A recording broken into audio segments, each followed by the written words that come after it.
ఈ రోజున బస్సు ప్రయాణం అనేది కొద్దిగా ఖర్చులు రాను పోను అంటే అలాంటి వాళ్ళకి ఇది ఎంతవరకు ఉపయోగపడుతుంది అనుకుంటున్నారు? ఏంటి సంతోషమేనమ్మా? సంతోషమే. చంద్రబాబు గారు చెప్పినట్టుగా చేస్తున్నాడంటావా? చేస్తున్నారుగా. మరి చేయట్లేదు, నేను మళ్ళీ వస్తాను అంటున్నాడు జగన్మోహన్ రెడ్డి. ఏం చేయట్లేదు? వస్తాడులే, చెప్తానికి ఏమొచ్చా అంతే అంటాడులే. ఎందుకు చేయట్లే, బాగానే వేస్తున్నాడుగా. పిల్లలకి ఎంతమంది ఉంటే అంతమందికి వేస్తున్నాడుగా. వేస్తున్నాడుగా, డబ్బులు కూడా వేసాడు కదా.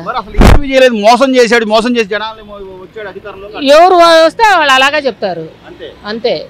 అంతే, అది గ్యారంటీగా. ఎవరు వస్తే వాళ్ళు అట్టగా చెప్తారుగా. అతను చేసిన బాకీలన్నీ వీళ్ళు చెప్పాలిగా. చేస్తున్నాడు కదా చూసి బాగానే. మరి ఇంకా అయితే బాగానే చేస్తున్నాడు, పర్వాలేదు అనుకుంటున్నాం. మరి మేము ఇది కూడా అసలు అరాచకం జరుగుతుంది, మమ్మల్ని మాట్లాడి పోయింది. ఆ పాలనలో అరాచకాలన్నీ జరిగింది, పోయింది ఆ పాలనలో అంతా. ఇప్పుడు బానే ఉంది, ఏమో బానే ఉంది, బానే ఉంది, బానే ఉంది. ఎందుకు పిల్లలకి వేయటం కానీ బస్సులు చెప్పినవన్నీ చేస్తున్నారు. బానే ఉంది, పరిపాలన బానే ఉంది. పవన్ కళ్యాణ్ గారిది బానే ఉంది. చంద్రబాబు గారు చెప్పినట్టు చేస్తున్నారు, బానే చేస్తున్నారు. పెన్షన్లు కూడా బానే వస్తున్నాయి. అందరూ ఉన్నప్పుడు ఆయన చేయలేదు కదా, అట్లాగే ఉంటది. 3 ఏళ్ళు కళ్ళు మూసుకొని అంటారు. ఇప్పుడు మాటలకు ఏమొచ్చి ఎవరైనా అలాగే అంటారు, పోతుంటాయి, జరుగుతుంటాయి. ఏమో మాకు బానే ఉంది, బానే ఉంది. మంచిదే.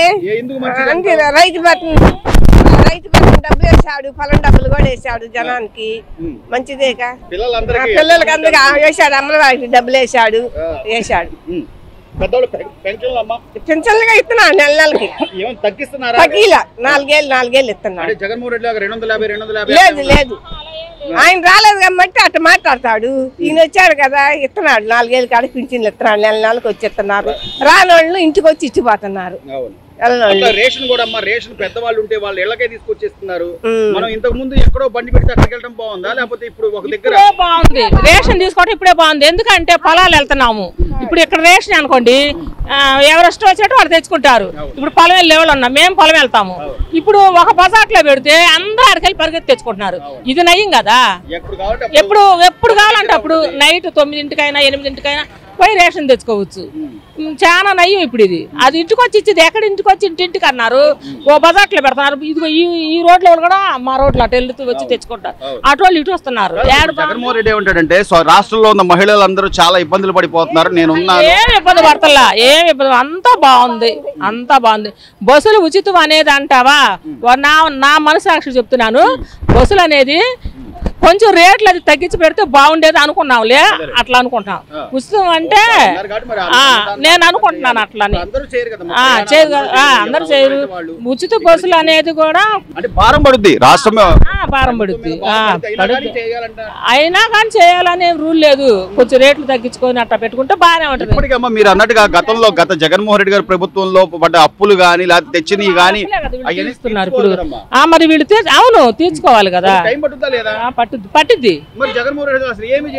అంతే అంటాడు ఆయన, అంతే చెప్తాడు. ఆయన అంతే చెబుతాడు అయ్యా.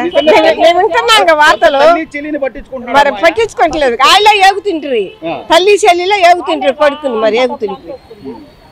బాగానే చేస్తున్నాడు, అందరికి బాగానే ఉంది, మాకేమి లేదు ఇబ్బంది.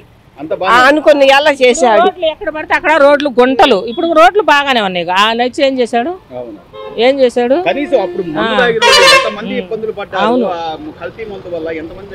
అదే కదా మేము అందరం అనుకుంటుంది. అట్లా చెప్తారు, చెప్పుకోకపోతే బతుకుతారు. ఆయన అలా చెప్పుకుంటారు, అలా చెప్పుకోకపోతే ఏం బతుకుతారు? ఇంకా బతకలేరు కదా జనం. నిజంగా జగన్మోహన్ రెడ్డి మంచిగా చేస్తుంటే గెలిచేవాడా కాదా? గెలవలేదు, మరి మంచిగా చేయలేదు కాదు గెలుస్తానికి. అది ఎప్పుడు పోతాడు మేము ఎదురు చూస్తాను అండి. అమ్మ మరి గెలవలేదు కాదు. ఇంకా మళ్ళీ నేను వస్తాను రాడు, గెలమనికి రాడు. అంతే చెప్తారు, చెప్తే వార్తలే చెప్తారు. అట్లా చెప్పుకోకపోతే బతకాలిగా చెప్పుకోవటానికి. డిసైడ్ అయిపోయి ఉన్నాం మేము, ఇదే కావాలనుకుంటున్నాం. ఊరు మాత్రం పవన్ కళ్యాణ్, మా ఊరికి ఏం బాధ లేదు, సక్రంగా ఉందని చెబుతున్నాం. Please subscribe to Leo news for more videos.